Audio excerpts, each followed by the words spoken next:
Hey, Eric. Hey, Chris. Retrograde Amnesia is a member of the Greenlit Podcast Network, a coalition of creator-owned podcasts focused on video gaming, entertainment, and pop culture. Go to greenlitpodcast.com to find out about all the great shows on the network. You know what's great about that? All the patrons that are hearing that, they don't hear that in the Patreon episode. That's how they get you. Yeah, don't have to hear that in the Patreon episode. I just delete it so you guys can, save 10 seconds. Also, Eric, we have a Patreon page. You can go there. Patreon.com/RetroAM. Yes. What's your favorite single episode that we've done on there that we recorded in 2021 that wasn't about Xenogears?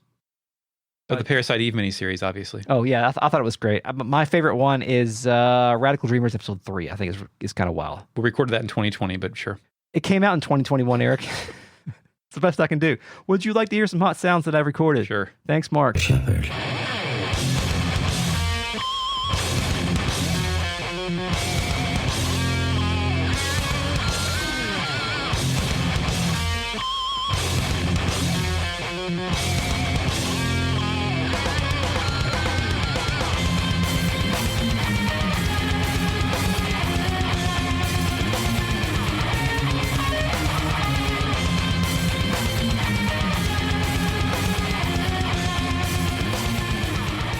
Welcome to Retrograde Amnesia, a comprehensive podcast where we discuss classic JRPGs chapter by chapter, beat by beat. In this series, we are covering Chrono Cross. This time, we've divested our Catman bodies. We yearn for our missing Pope clothes, but we have more friends to make along the way. My name is Chris. I'm also joined by Eric. Hey, Eric. Hello, Chris. Hey, we are also joined tonight by The Real Net, a collective of patrons who used to be known as the Magical Gobbler Team, who are listening to us record live. You too can join us at patreon.com/retroam and learn what the Magical Gobbler Team is. We're not telling you for free, people.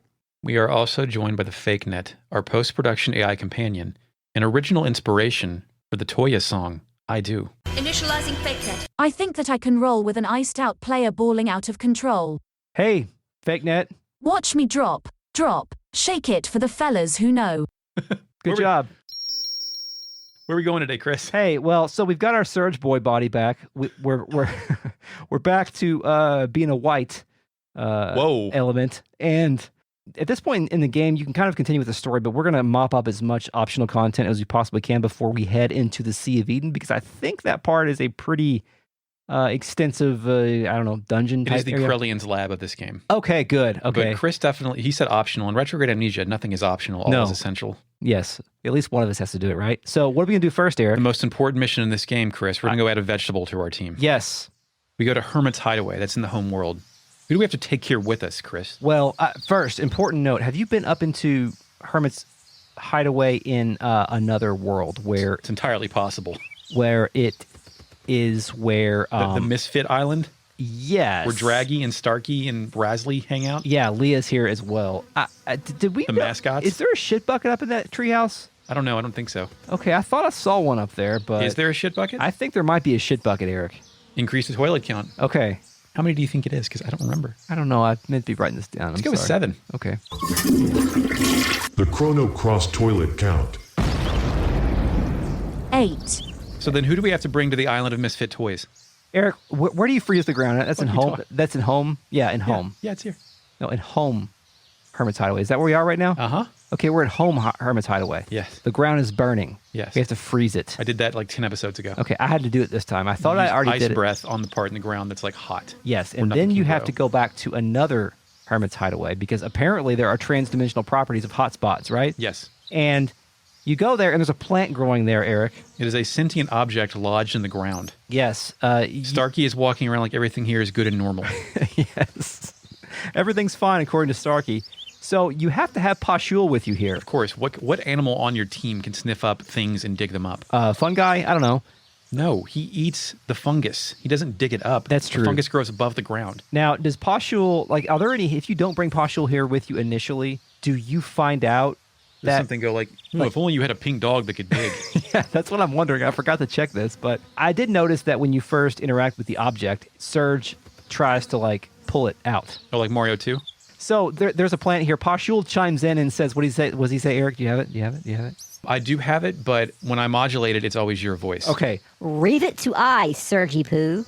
as Pashul yanks and ejects an anthropomorphic turnip from the ground. Yes, the turnip appears. He says hello. When this was happening, Lena went between Serge's legs, like just crawled between it, her animation. It says hello, my name is, and then it stops, and you have the option to name this thing. Its default name is Turnip. I named it Turnip. And then it's a bulbous head with green hair and a Donald Duck mouth. This polo-shirted mothball. This Huey, Dewey, and Louie best value toddler. This obscene talking veggie tail. This Mr. Met best friend motherfucker.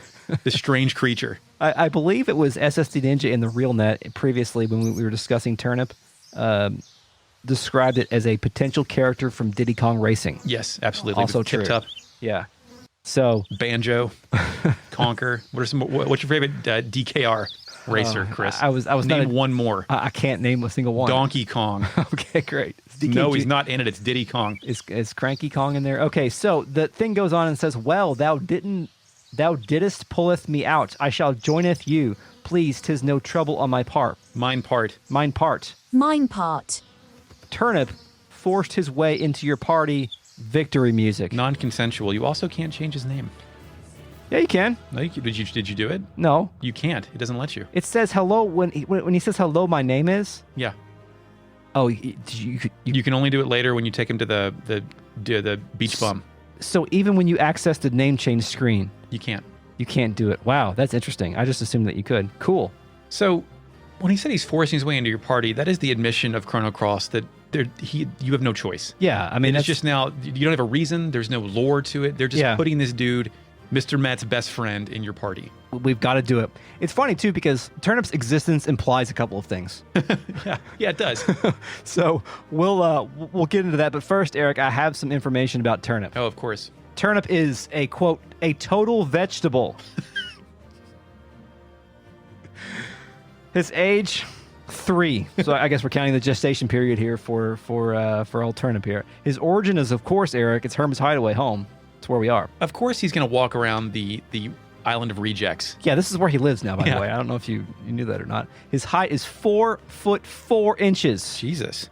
His weight is 62 pounds. That's a big turnip, Eric. His build is round. He is right rhythmized. That's what it says. RHITOMIZED. Fake net, what's that mean? Initializing fake net. I don't know. Eric, what's that mean? I don't know. His Japanese name is Kabu, which is Japanese for guess. Mario 2. Turnip. Oh. His innate element is, of course, green, because you know why it's green? Because he's a vegetable. Also, he talks like frog. He's a frog. Uh-huh. He looks like frog. Yeah, he does. His weapon... Capital F frog. Yes, his weapon is a sword, and his accent is, of course, English with some, thee, thou anachronisms added to the end of words in the Honeywood algorithm. I haven't seen... Doesn't Janice have rabbit ears? Yes, I think Janice is a cat lady. Cat lady or a bunny rabbit lady or something, So bunnies, I know, traditionally eat carrots, but turnips are also on that menu. And do you think Janice looks at turnip like that Christmas special where the Swedish chef looked at one of Gonzo's chickens?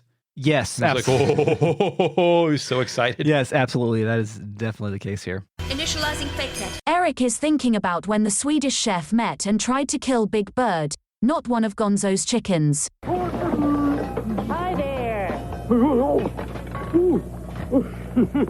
Turnip's fortune. As mysterious as your birth, there is an equal fascinating fate that awaits you.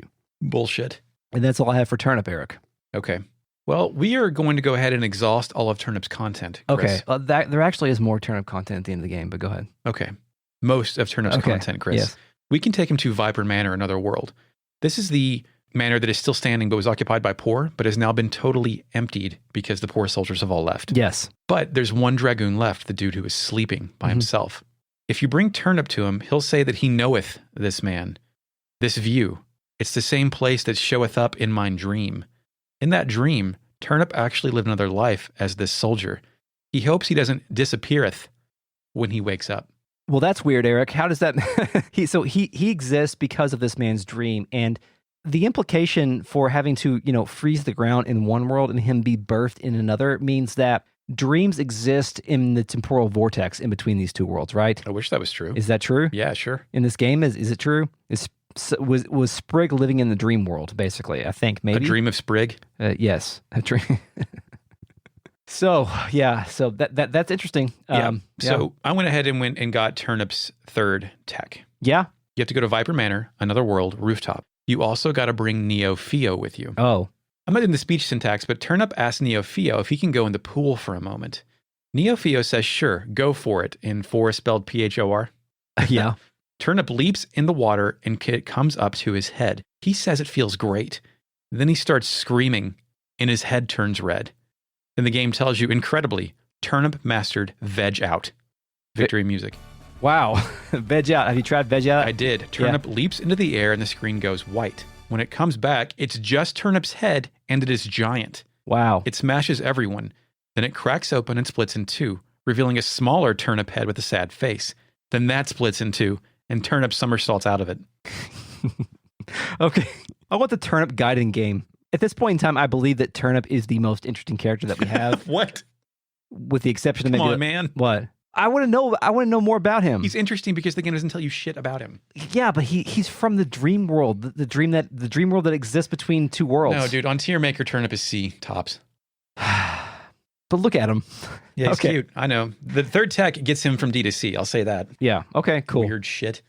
Anything else for Turnip, Eric? No, Okay, great. What do you want to do next? I don't know. Einlandsers? Yeah, let's go get some dual Islanders. Now we can re-access Glenn because he Chris wouldn't... just said let's, but this is a solo mission. I don't have Glenn. Yeah.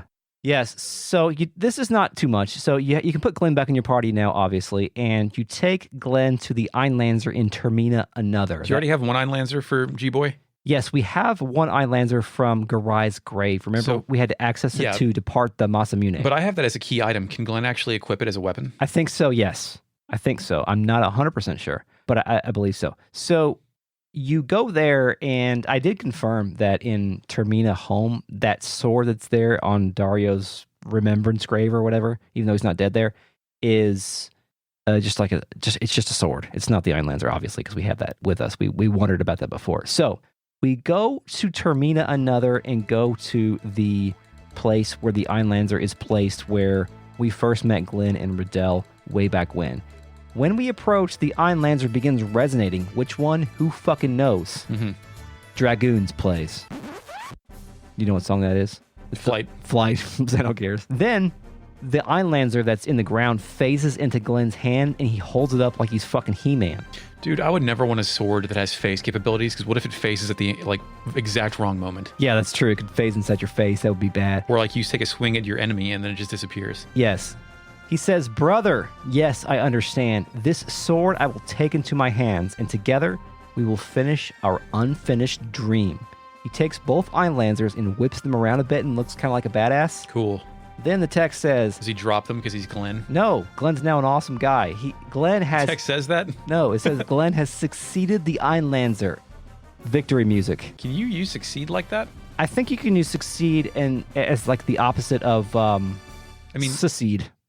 All right. Maybe. I don't know. I just Glenn made that adds up. the Einlanser? No, I think Glenn becomes the rightful owner of the Einlanser, maybe. Oh, I see. Yeah, I think sure. that's the implication there. So now Glenn's awesome. Now it's important to note here that all of Glenn's animations are changed now because he's dual wielding whenever he equips the Einlanser. So they reanimated Glenn for all of these attacks, even his specials and whatnot. They did not, however, want to reanimate Lynx when Lynx put on his surfer clothes, as we wondered that wished that he would do once we got Lynx's body. Because remember, we wondered why Lynx didn't change his clothes, and then we were like, oh, well, they didn't want to reanimate him.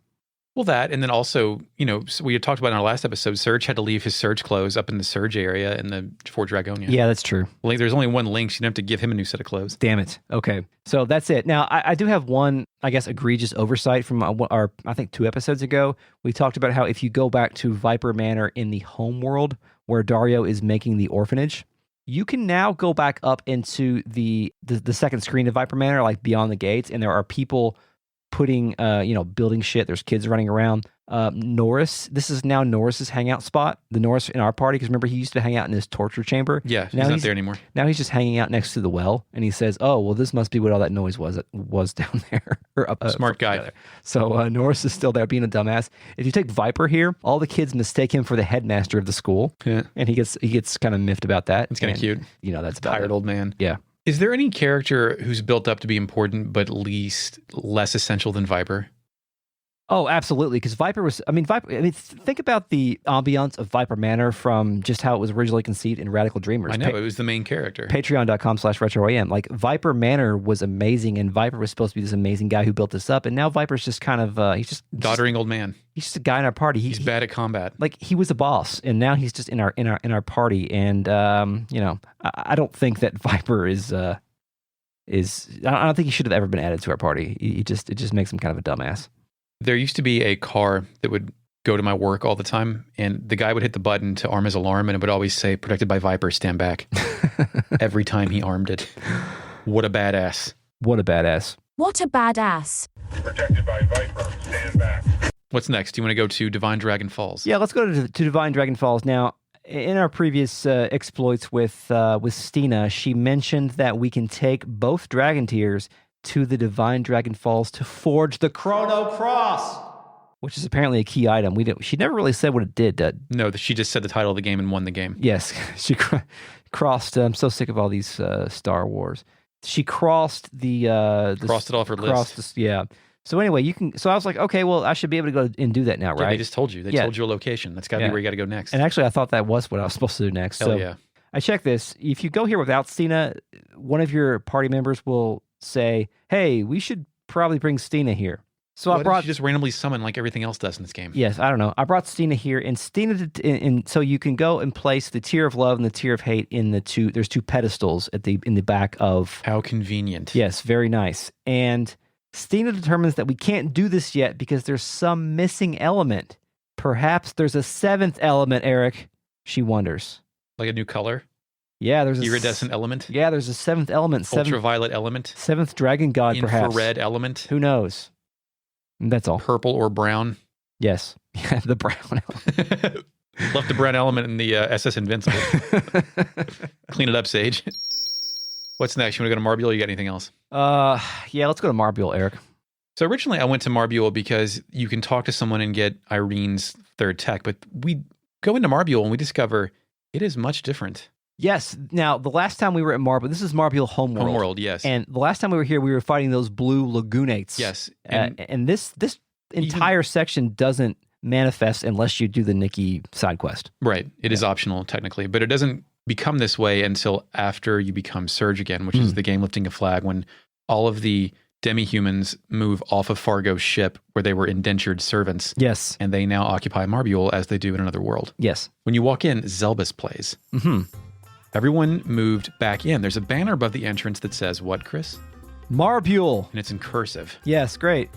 Now, there's a guy in front of the town, and this would normally be the guy that would spit on our faces. If you are a human. Yes. If you're all links, if you're all demi-humans, he will not do this in another world. Yes. But he says now the village is filled with love and happiness. Oh, great. If you talk to him again, he says, actually, we're still working on it, but I'm sure we'll be the most love-filled village in the world. You want to know why? Because we've solved racism with the power of song? No, Chris, because for the first time ever, we've come to an understanding with humans, and we're working together to rebuild this place. Oh, great. That goes to show nothing is impossible. I'm so psyched. Yes, it's great. Now, if you leave and come back, you got this, right? Yes, I thought this was not in the guide, but it was because I wasn't control Fing correctly. Oh, okay. But if you leave Marbule, come back and talk to him again. He will congratulate you for being the 100th visitor to Marbule. Great. Which shouldn't really count because, my dude, I just did a 360. Yeah. Yeah. And then he says, the village full of love and happiness. He then gives us a souvenir, the full revival element, which is revive, but it does it fully. Yes. Now, I happen to have Skelly in the front of my party at this point in time. Yeah, what does he? Does he qualify as Demi? Probably not. Probably not. Probably not. But anyway, when you get something, when somebody hands you something, it inserts the name of the party leader into it. And Skelly received. And it says Skelly gets a full revival. Yes. Skelly revived, victory music. Fully revived Skelly. He's back. He's back. Oh, I missed you so much, Skelly. So let's glad go. you put Skelly back in your party just for canon reasons. That's nice, Chris. Yes. I love the way he runs. Yeah, he's got a chest out. Yeah, just like me. The green grasshopper guy here says, "Oh yeah, I never knew work could be so satisfying to the body and the soul." And, yeah, and I was like, dude, you were just a slave like 15 minutes ago. Well, but that's not satisfying to the body or the soul. Yeah. I mean, perhaps if he's working for himself and his cause and not for money. Work is only cool when you're not doing it for money. Yes, like this podcast. Hey, we did it not for money for 3 months. Well, sort of. I mean, we don't do it for money. Oh, if no, we we were don't do it making for money. $0, we'd Yeah. still be doing this shit. Of course. Maybe less of it, but we'd still be doing it. It's fun to Yeah. make a podcast. So then, did you go in the witch doctor hunt, or did you just walk around the? Yeah, I went in sort of the building order here. So I went inside the witch doctor's hut, and music then- stopped. Yeah, for some reason. There's a human pirate in here. He praises the doctor for healing his cut. Just a second ago. Yeah, and he warns us of the assistant, who I guess is the cricket. Yeah, he said he tried to give him the wrong medication. Yeah, not good. What the fuck? Don't do that. I mean, witch doctors are pretty suspicious anyway, right? And he's But- already hired an assistant. Yeah, but a question: do witch doctors have knowledge of pharmacology? Well, I mean, I told the witch doctor, and he told me what to do. And let's go over that word you just said, pharmacology. What the hell does that word mean? I mean, the study of pharmaceuticals. We're just making up words now. I work That's what with a he's lot of doing. pharmacists, Eric. Yeah, well, I work at a place that has a pharmacy. I think I know more than you do. Well, that pharmacy gives me medication, so Me too. tie. So we're going to just shrug that one off. The blue bug guy wandering around here is that doctor's assistant. He Yeah. says, or so I'd like to think. One of these days, I'll prove myself worthy. And Chris, this is not how medical training works. No. I happen to know some pharmacists, and one guy I know fucked up and put too many pills in one bottle and was fired Yeah. for being a pharmacist. You can't make mistakes. Yeah, you can't do that. It's bad. So the witch doctor is glad this room is left as is. If you speak with them again with Irene's, he says they have something to give her, something her parents entrusted her with long ago. Quote, I believe you are ready to have it. Irene's is like, what, from mutter and fater? And then it's a note that comes with it. It says, we pray that you will find this useful when you find someone you wish to protect. P.S. Do not use it to harm others. Love, mother and father. Irene's receives level 3 tech, Siren Song. Cool. Irene's character development complete, I guess. I think so. I didn't Yeah. look this one up. I'm sorry. Or I mean, I didn't go out in the field and do this one. How about that? Oh, yeah, that's fine. Don't worry about it. So It's got to be good though. Well, content later. Promise. Yes, maybe, Definitely. perhaps. Could be. Then I left the witch doctor. Anything else in the witch doctor, Chris? That's it. Next, I went to the next. There's a cabin that's been built here. Yeah, on the left. Yeah, it's the Bro of G's shop. It's now an actual shop. A legit shop. but Congratulations, Bro of G. I don't know, man. I walked in here and you know what I thought this place was? A witch doctor's house. Cracker Barrel gift shop. Yeah, yeah. Does that reference play all over the United States, globally? Cracker Barrel is it's like a southern food. Go ahead and say the line, Chris. Well, this is not my content. Yeah, it's someone but else's, but- you know what? It might have been Chris Hardwick. Ah, fuck him. I don't know if he's. I don't know what the. Anyway, some comedian once said that Cracker Barrel is the only place that you can go to have an entire farm die in your stomach. It's the only place I've been in my life where you can order cereal for dinner. Yeah. But before you go, like they make you wait forever for a table, and there's this like knick-knack shop full of like rocking chairs and bullwhips and just airport gifts, basically. Yeah. Anyway, that's what this place is. You walk inside, it has its own screen. It has a shelf of swords, a banjo, some tribal masks, and then tables with a bunch of weird trinkets. Their shelf has some coral and a green glow-in-the-dark rock. His workstation, Chris, still the hot tub. Yes.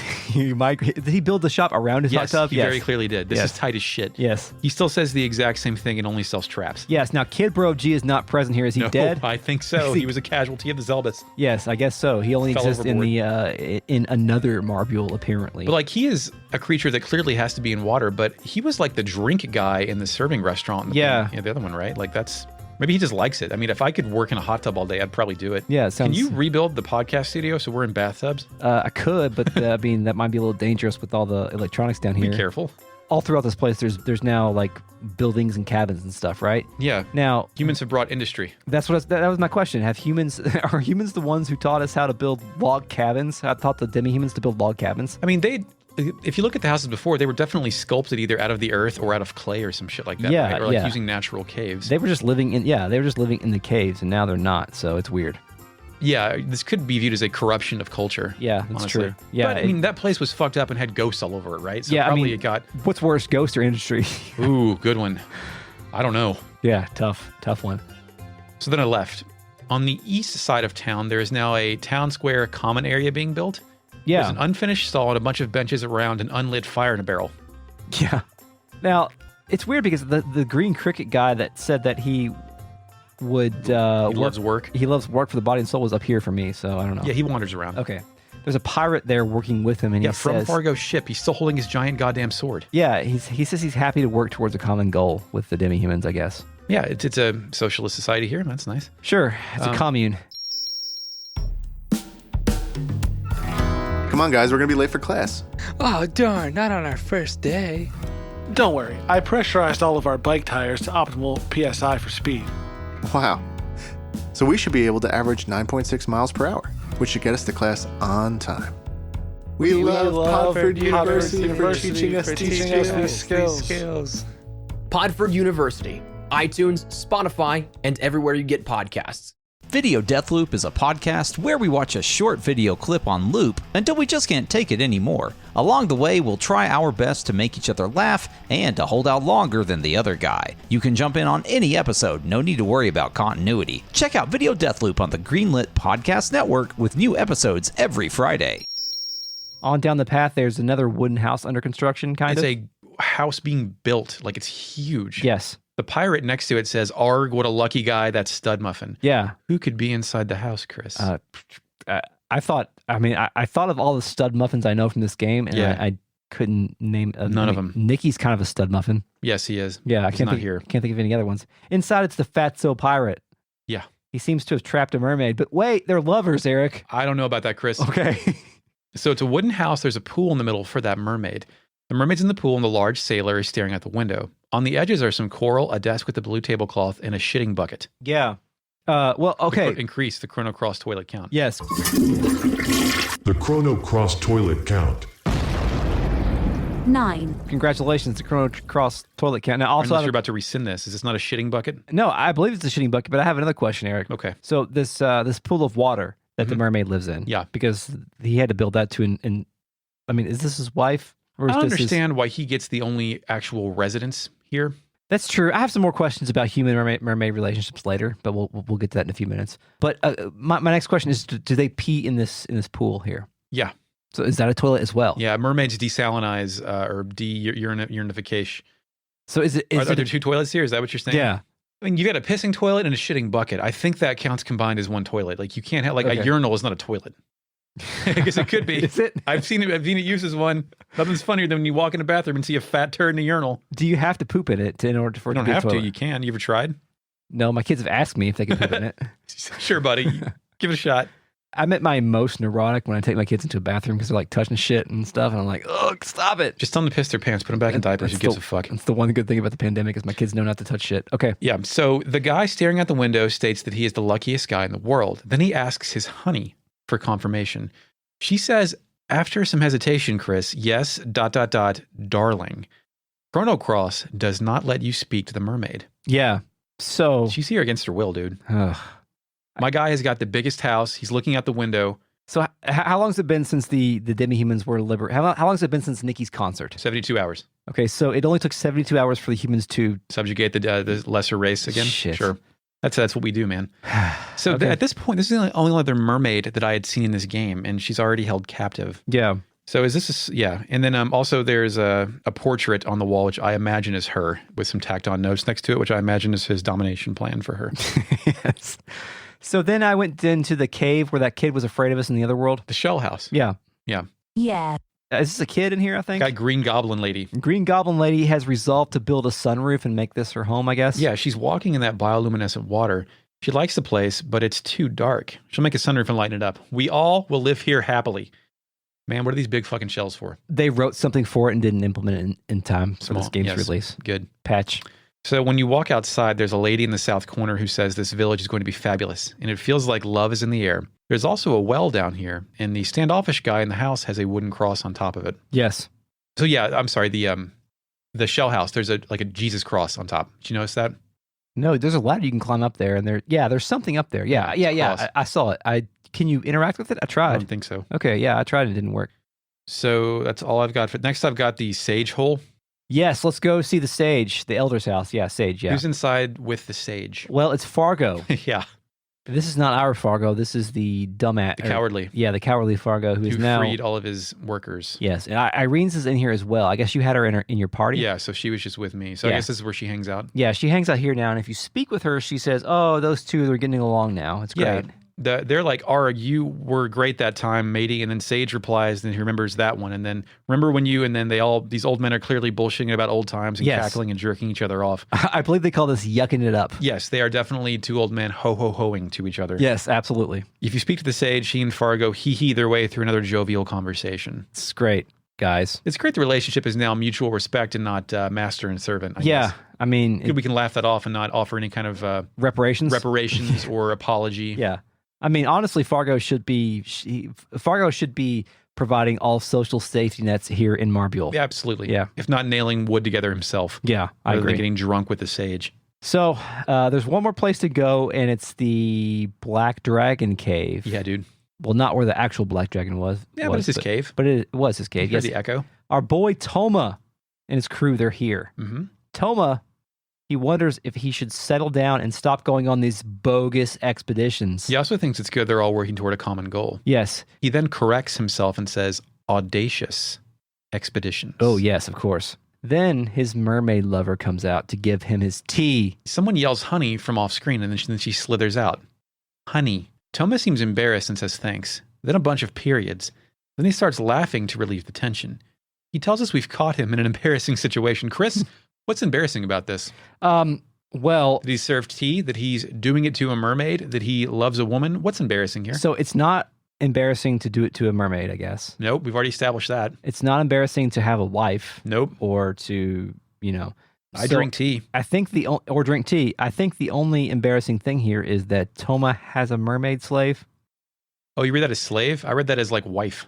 Well, no, he literally says it's his wife, but I think Toma's, there's something going on here. Like there's a human fetishization of mermaids, because we haven't seen mermaids. Well, I mean, mermaids traditionally like enrapture sailors, right? I don't know shit about mermaids. Is that true? Yeah, they tempt them away from their boats and then murder them underwater, right? Isn't that what mermaids do? I have no clue. I've seen Splash. I've seen The Little Mermaid. I don't know. Yeah. I mean, but it feels like all mermaids in this game have been fetishized by their human masters, and we gotta go see what Kato's into. Thus, the humans are remaining racist, even though they have said they have divested themselves of said racism. I mean, the June mermaid was easily the most perv thing in Xenogears, so taking off my clothes to eat at the restaurant in Bloodovik. Yeah, I think that was an accident, though, Eric.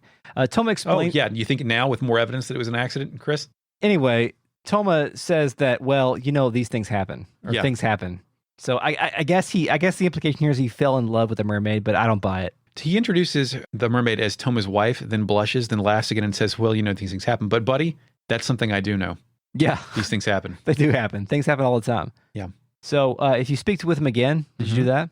Yes. He gives you the quill and papyrus frame. He says, I used to use this, but I want you to have it now. Yes, his dialogue boxes used to be looking like this. So did you use quill and papyrus, or did you go get snakes and orbs? No, I haven't gotten guidance there. I'm still using default tree and branches or whatever. Korean branches. I said tree and branches. Did you speak to the tiger man here? Is he the one that gives you the... Yeah, he says, we're in luck. He'll sell us his handcrafted master supplier hammer for only 10,000 G. Mm-hmm. I buy it. This is for Zappa, so Zappa can do some rainbow shelling. Yeah, I feel like the fact that this guy's selling it to us for 10K right now is that they had a whole ass side quest planned for this thing. Yeah. But they didn't get it in it's time. In a weird, obscure area by a random character. Yeah, and so, I mean, it makes sense that maybe this quest line would be unlocked by the Nikki one, but it doesn't make sense that all we have to do is like, Ideally, every Chrono Cross character should have had a Mass Effect 2 loyalty mission. Yeah. Yeah, but they decided to put fucking Everybody's 45 got a of them in. paragraph at most for their third tech. Yeah, the only who are the characters that actually got that? Karsh, Riddell, that's it, right? Fun guy. Salt and Pepor. Okay, yeah, that's it. So yeah, we have the Master Hammer now. Do you want to go use it? There's one more person here. Oh, Ash. Oh yeah, Ash, yes. He says maybe he'll settle down and live a quiet life too, then speculates if there are any dating services in the immediate area. Oh, okay. And Yakuza taught me all about Japanese dating services. Yeah, what did it teach you, Eric? To dial in and call numbers and select the right things. Oh, while that's not right. Okay, yeah. masturbating. I learned about that in Yakuza 0. That was in there, right? Sure. Yeah, I'm pretty sure it was. Okay. If you know about it, then yeah, it was in 0. Yeah. Cool. So yeah, you want to go hammer some shit out? Yes. We have to go to Termina, another world. Yes, let's go there. Show Zappa this hammer so he can show us his mad skills. Yeah, you got to bring Zappa to Zappa again. Yes, once Zappa... You got to bring Zappa and tell me you have the what? The hammer. Once our Zappa approaches the other Zappa, he says he needs his help to make you know what? The Zappas are going to make the rainbow axe with this shit, apparently, and they work hard. Yes. Bang, bang, bang. Yeah, Skelly is watching with intense curiosity. He's standing there just gyrating a little bit. It's pretty good. It's like, can you mash my bones into axes? Yes, the rainbow axe is then complete. Zelda's holding it. He thinks it's radiating such beautiful colors because of its prismatic nature. Yes. The response from the hammer is as satisfying as the finish. Yes. Be truly an amazing material. This thing does look cool, Chris. It does look cool. Looks awesome. Please give it to me, Zappa. Yeah. How many rainbow shells you got now? I didn't check. Probably 3 or 4, I got maybe. like 3. Yeah. Yeah. Yeah.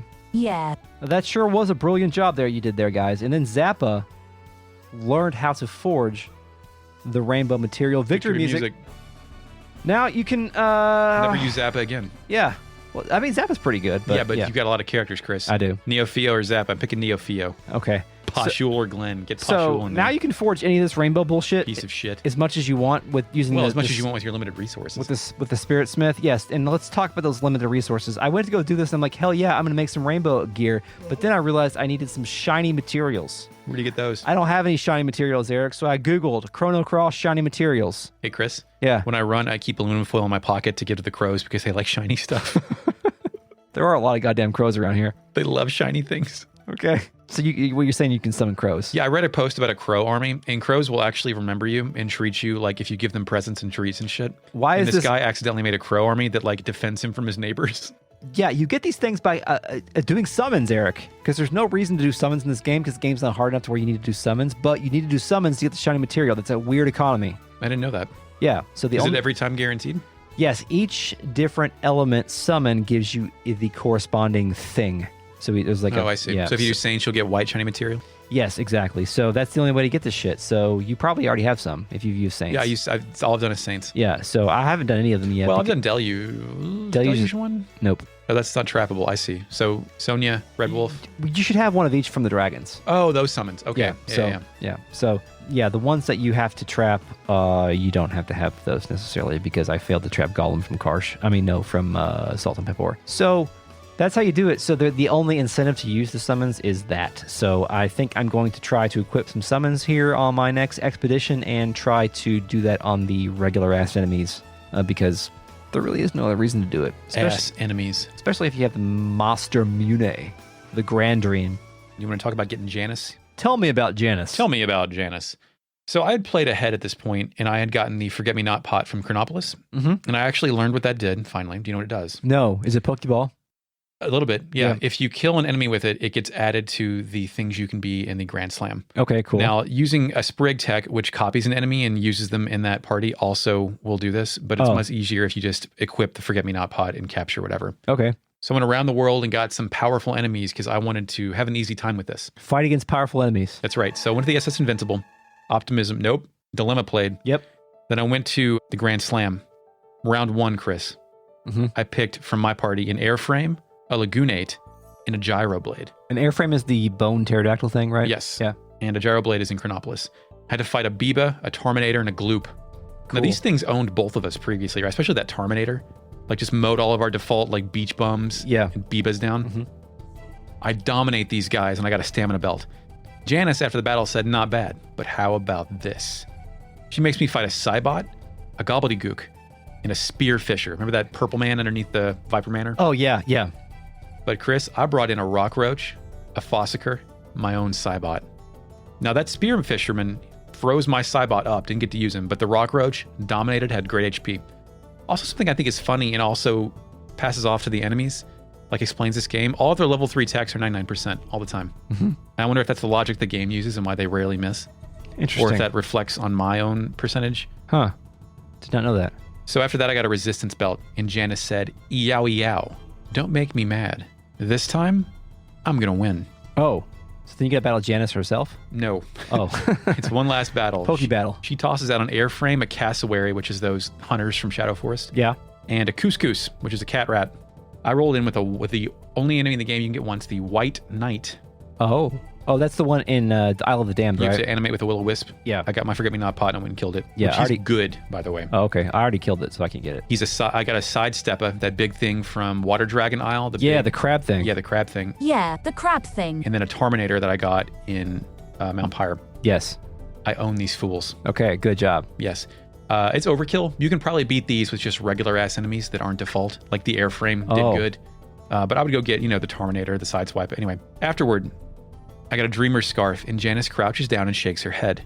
She can't believe she lost, and she says no way in capital letters. She then hops over the guardrail and marches over to our party. She says, hey, don't go.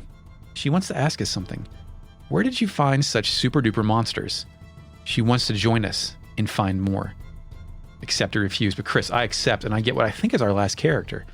Victory music, woohoo, Janice, join your party. Congratulations. If not, she'll stay here. We can give her a holler anytime. So do we have everybody now? I think so. That's it, right? I think so. Eric, I have some Janice facts. Cool, Chris. Let's hear them. Janice facts. Janice is a bunny girl trainer. Her age is 22. Her origin is the SS Zelbus. She's born on the Zelbus, I guess. I don't know. That's where we got her. Yeah. Her height is 5'7". Her weight is 104. Her build does not match either one of these things. It says plumpish. Huh. She has huge hands, apparently, according to this artwork I'm looking at right now. She's a fighter. She's right-handed. Her Japanese name is basically Janice. It's a little different. She's a red element. Her weapon is a carrot. So not a turnip, then. Janice, her fortune is, it's very rare to see a demi-human like you living such a cheerful life. Keep on living as cheerfully as you are now. Stay positive, folks. And fortune will follow. That's not always true. No, it's not. My goddamn stimulus, Joe. Yeah, thanks, buddy. So, congratulations. We've done it. We've won. What do you want to do next? We're going to go ahead and do 2 level 3 techs. First up, Skelly. Yeah, let's go get Skelly's tech, because Skelly's our boy, right? You take him to Termina Homeworld. Yes, this is not the Termina that he's from, right? He's from the other one, right? Yes. Yes. Okay, so... Well, I mean, he was alive in both of them, but this specific Skelly is from the other one. Yes, and he did note at some point when you go and talk to him how much he loves squid gut pasta, like when you talk to him in his grandma's house. Of course. So I went here to get Viper's Tech, because you also get Viper's Tech at the same place, Same room. which I guess we can cover here as well. So I had them both in my party, so I was expecting to get Viper's Tech here. You got this instead? And Skelly walks to the bartender here in the home Termina, and he says to the barkeep, "Hot mama." Before that, she tells us this place is a shithole and she wants to pack up and leave. Yeah, that's true.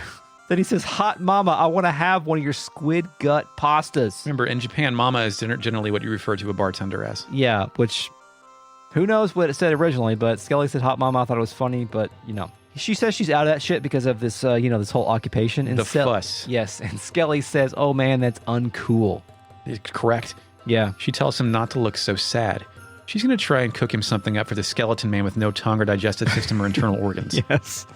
Skelly can't believe this shit. No, he can't. The scene fades away and then fades back in, and when it fades back in, Skelly's dancing. He's grabbing his head and shaking his whole body around. Yes, he's so happy. He says, "This texture, the balance of sweetness and bitterness, this is it. Man, I never thought I'd ever eat pasta like this again. I'm a happy soul." I have an idea, Chris. Yeah? For our explain this plot to our wives thing, what if we have just handfuls of squid gut pasta to snack on? I love theme parties, Eric. Okay. Great. I'll see if the butcher can hook us up with some guts. Okay. Sure. I mean, if that doesn't work, we just get some calamari or something. Yeah, I don't some know. gizzards. Yeah. So the barkeep then replies, "You're exaggerating too much. Come to think of it, I remember a boy long ago who loved the same dish. He'd keep eating more and more until I was afraid he'd drop from eating so much. Actually, he got pretty fat because of it. Yeah. I wonder what that boy is doing now. Oh, hey, what's the matter?" She's noticing Skelly. Yeah, if you cry too hard, you're going to turn that into tear water pasta. I would love to have pasta made entirely in boiled tears. Implication being that Skelly ate so much pasta, he died of diabetes. Yes, that's it. It's fucked up, man. Skelly then says, "Sniff, thanks, hot mama. I'll always remember this place and your cooking." But Skelly remembers something else then. Yeah, she tells Skelly to come back anytime. And Skelly now remembers. On a roll. And pledges not to waste his life ever again. Victory music. I also pledge to not waste my life ever again. Anyway, so this podcast. Skelly. Did you do on a roll? No, I haven't tried it yet. He jumps up on a huge beach ball that gets incredibly large. And there's an arrow with a heart through it, through the head. On it, there's a decal of Skelly's head, and it's got an arrow through it, but the arrow, like the tip of it, is a heart. Oh, cool. And then he then walks on the ball until it rolls the fuck over every enemy. Oh, okay. Congrats. Is Skelly good? Can I take him? Will I be fine if I take him with me? Is Skelly going to be in your core endgame party? I'm thinking about it. Sure, yeah. You got Because to I've got Glenn to make up for it, right? You're going to need Fargo again soon because there's some essential steals coming up. Unless you don't want that heal all spell or whatever. Yeah. Okay, so I also had Viper in my party. You want to do that one? Yes, this is also in Termina Homeworld. Same bar. Yes, so it actually like seamlessly transitions into the Viper thing without you having to re-speak with the lady. I love how you're the dead boy, the skeleton, and then General Viper. Yeah. He's dead in this world, right? Yeah. Yeah, he is dead in this world. So and if you approach her, the barkeep is like, Sir Viper, you're alive. There's something that was left here for you. Mm-hmm. I'll open that side up, so come in. She opens up the side door where you met Karsh and Zoa. Yeah, in the other world. Yes. And then you push up against the left wall. It leads to a hidden basement, the same one from before. I'm ready to say that's definitely Riddell on the wall now, that portrait. Yeah, it absolutely is. I made note of it this time, yeah. And it actually makes sense based on what we learned in a couple of minutes. The barkeep says that she's left an item here that she was told to give to General Viper. And she opens up the locked door and allows us to access this room. And there's a huge Viper flag on the wall with the Viper sigil on it. Yes, it's huge blue and it dominates that back wall. Yeah. Then Viper examines it and the Dragoons plays. Yes. He says, as I close my eyes, a vision of a golden emblem, withstanding even the most biting of winds, comes to life. Oh, glorious days, come back to me once again. The screen flashes white, victory music. Viper has received Flag Bearer and the Dragon's Glory accessory. Yes. Congrats. Great. Dragon's Glory is another one of those things that gives you extra hit percentage attack. And yeah, it's some like other a stuff. combo of 3 different effects all at one time. Yeah, it's pretty good.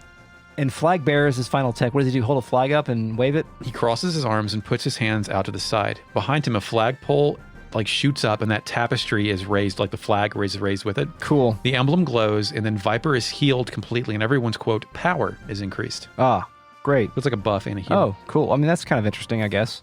Did you speak to the bartender afterward? No. She asks, how is it and does it help? Oh, yeah. She says that flag was left in my hands by this one knight.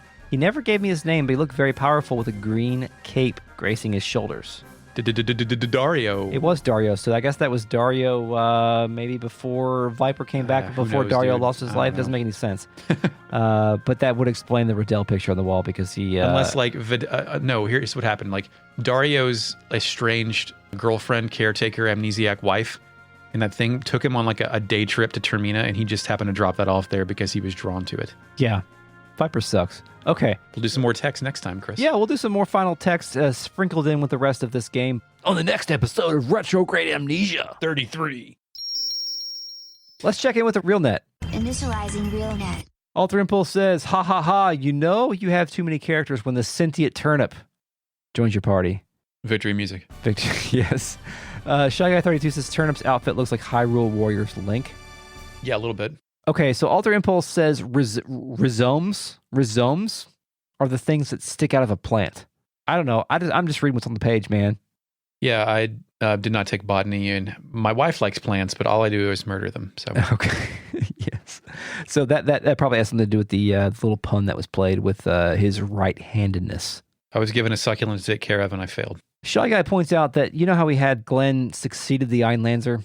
By we, you mean you, yes. Yes, successor. Glenn becomes the successor of the Einlanzer is probably a better way to phrase that. Okay.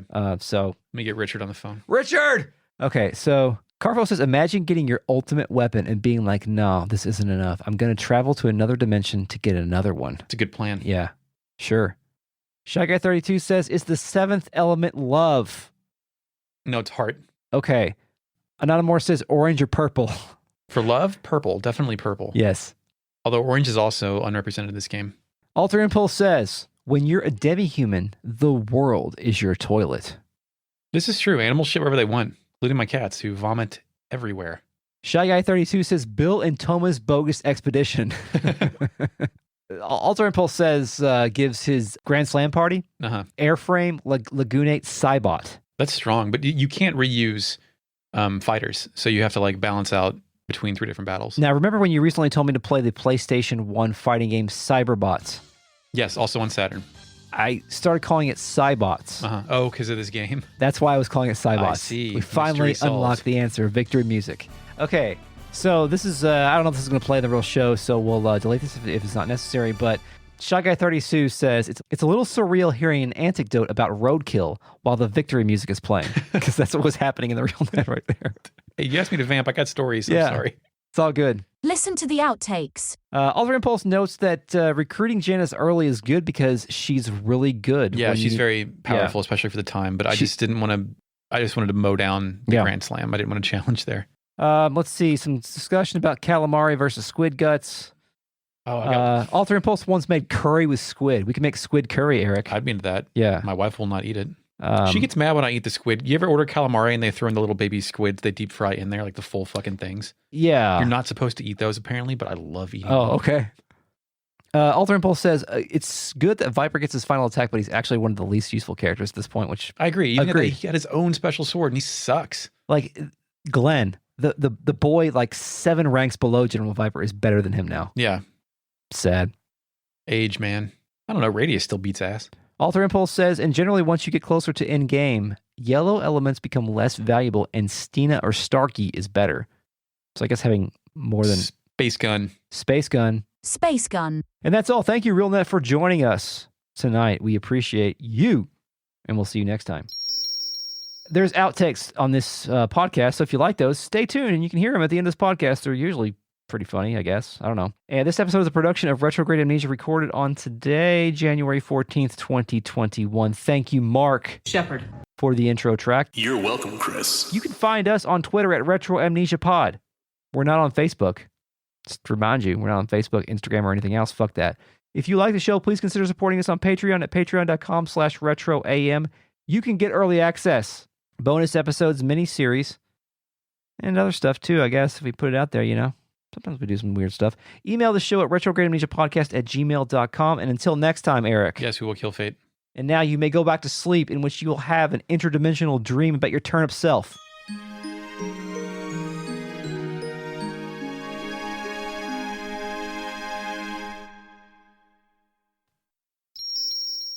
Welcome to Retrograde Amnesia, a comprehensive podcast about Xenogear.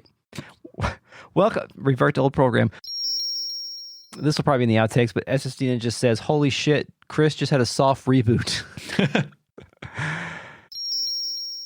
So yeah, there was a dead raccoon in the road yesterday, violently dead, and its organs were exposed. And then on my run, I went by it and it was by itself. And I came back 10 minutes later as I looped back and the crows were by it. Yes. And I extended out my arms and I said, my gift to you. And one of them opened its mouth and did a crow noise. I was very excited. I've been trying to be friends with crows for a long time. Do you ever encounter those turkey vultures that are around this area? Yeah.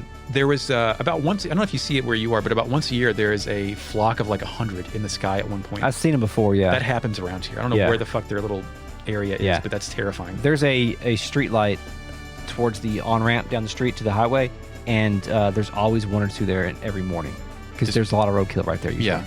The turkey vulture, they're upsetting creatures. But no, the crows picked it off before whoever comes to collect those things. Yeah. I wonder how many dollars crows and vultures save us from tax dollars they save. I mean, they don't eliminate it. They just eat the guts, right? Like somebody has to still come and collect the carcass. Circle of life.